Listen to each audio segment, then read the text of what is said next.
ओम श्री गणेशाय नमः। नमस्कार दोस्तों, मैं विनीता आपके अपने चैनल में आपका स्वागत करते हैं। आज हम आषाढ़ मास कृष्ण गणेश चतुर्थी व्रत कथा कहेंगे व सुनेंगे। कथा कहने से पहले प्लीज़ फ्रेंड्स, मैं आपसे रिक्वेस्ट करना चाहूँगी, हमारे चैनल में जो फर्स्ट टाइम आए हैं वो प्लीज़ हमारे चैनल को सब्सक्राइब कर लीजिए। गणेश चतुर्थी व्रत कथा। द्वापर युग में महिष्मती नगरी का राजा महीजीत था। वह बहुत ही प्रतापवान व पुण्यशील राजा था। वह पुत्र की तरह अपनी प्रजा का पालन करता था, लेकिन उसके संतान न होने के कारण उसे राजमहल का सुख अच्छा नहीं लगता था। वेदों में संतानहीन मनुष्य का जीवन निरर्थक माना गया है।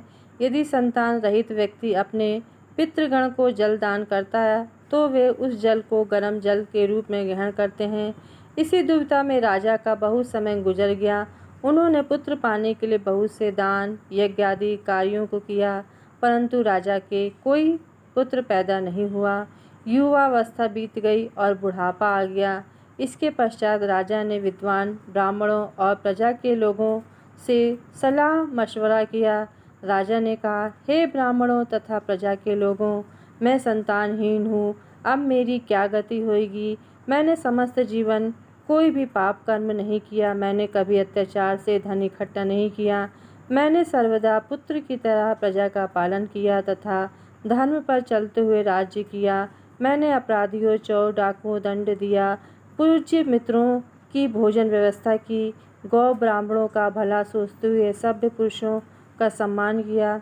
फिर भी श्रेष्ठ ब्राह्मणों, मेरे अब तक पुत्र न होने का क्या कारण है। विद्वान ब्राह्मणों के ने कहा, हे राजन, हम सब लोग ऐसा ही प्रयास करेंगे जिससे आपके कुल की वृद्धि हो।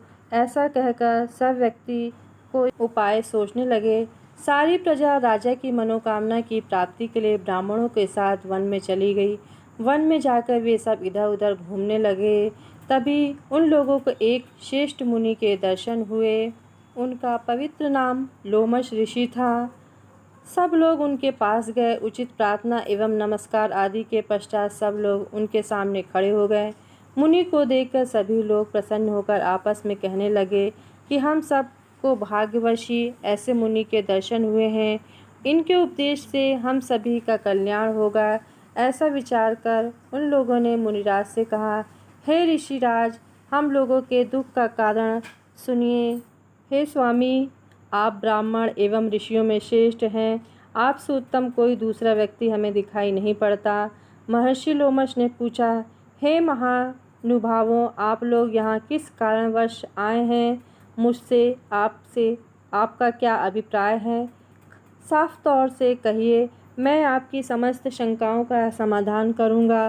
तपस्वियों की तपस्या केवल दूसरों भला करने के लिए होती है। प्रजावासियों ने निवेदन किया, हे ब्राह्मणों, मैं श्रेष्ठ मुनि, हम जिस महान कार्य की प्राप्ति हेतु यहाँ उपस्थित हुए हैं उसे सुनिए। हम लोग महिष्मती नाम की नगरी में रहते हैं। हमारे राजा महीजीत नाम के हैं। वे ब्राह्मणों की रक्षा करने वाले धर्मात्मा, दानवीर, पराक्रमी एवं मृदुभाषी हैं। उन्होंने हमारा पालन पोषण किया है, परंतु आज तक ऐसे राजा की कोई संतान पैदा नहीं हुई।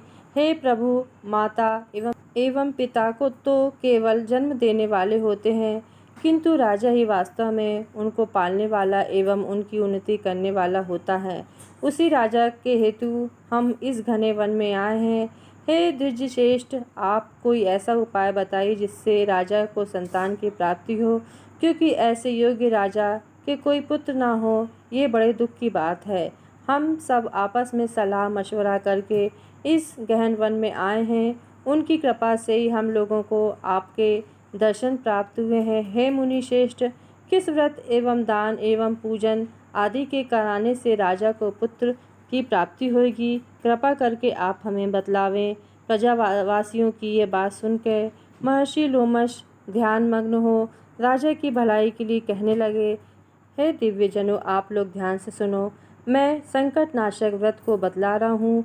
आषाढ़ कृष्ण चतुर्थी के दिन एक दंत गजानन नामक गणेश जी की अर्चना करें। पहले कही विधि से राजा से श्रद्धा युक्त होकर व्रत करें तथा ब्राह्मणों को भोजन करावें, उन्हें वस्त्र का दान करें। गणेश जी की अनुकंपा से उनको अवश्य पुत्र की प्राप्ति होगी। महर्षि लोमश के ऐसा कहने पर सभी लोग हाथ जोड़कर उठ खड़े हुए और सिर झुकाकर उनके चरणों में लेटकर प्रणाम किया। तत्पश्चात सभी लोग नगर को लौट आए। वन में जो कुछ हुआ उन सभी घटनाओं को प्रजावासियों ने राजा को बतलाया। प्रजावासियों की यह बात सुनकर यशस्वी एवं निर्मल बुद्धि वाले राजा बहुत ही प्रसन्न हुए। उन्होंने श्रद्धापूर्वक भक्ति से विधि पूर्वक गणेश चतुर्थी का व्रत करके ब्राह्मणों को भोजन कराकर वस्त्र आदि दान में दिए। कुछ समय पश्चात रानी सुदक्षिणा के गर्भवती होने के बाद श्री गणेश जी की कृपा से राजा के यहाँ एक सुंदर और सुलक्षण पुत्र उत्पन्न हुआ। राजा ने समस्त नगर में रहने वालों को संतुष्ट करके पुत्र उत्सव किया। राजा महिजीत ने ब्राह्मणों को धन तथा रत्न आदि देकर पूर्ण रूप से प्रसन्न किया। श्री कृष्ण जी कहते हैं, हे राजन, ये ऐसा ही प्रभावकारी व्रत है। जो मनुष्य इस व्रत को श्रद्धा भक्ति से करते हैं उन्हें संसार के समस्त सुख मिलते हैं। श्री कृष्ण जी कहते हैं, महाराज, आप भी इस व्रत का विधि पूर्वक आचरण कीजिए। श्री गणपति जी की कृपा से आपकी सभी मनोकामनाएं पूरी होंगी, आपके शत्रुओं का नाश होगा तथा आप अचल राज्य के स्वामी बनेंगे। जो व्यक्ति गणेश जी की व्रत कथाओं को सुनते अथवा सुनाते हैं उनके समस्त कार्य पूर्ण होते हैं। ओम श्री गणेशाय नमः।